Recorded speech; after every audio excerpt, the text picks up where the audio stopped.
ခဲ့သူပါ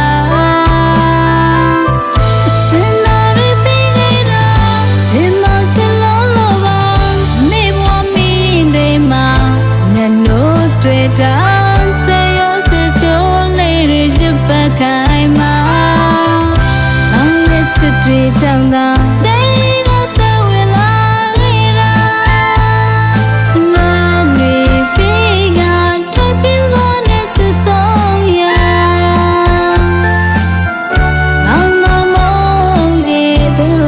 စာဒီတွေမှာစစ်စစ်လို့ရောင်ထားခဲ့တာပါ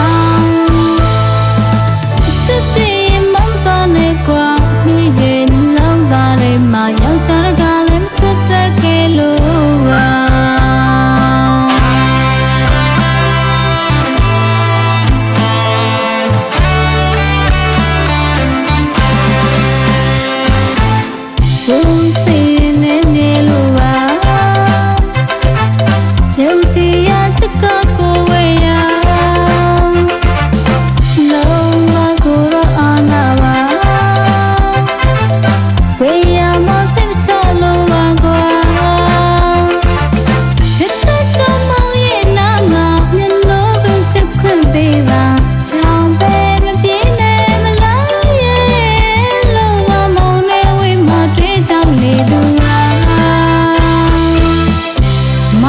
ချစ်ဆုံးပါ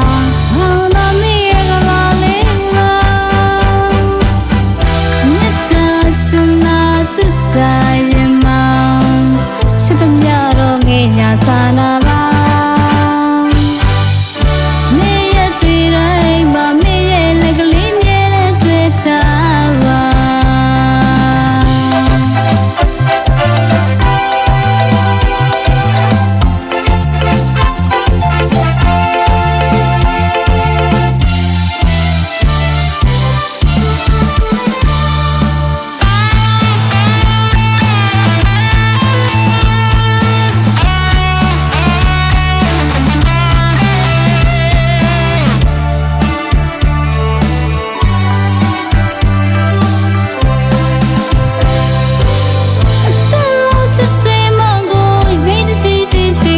သူ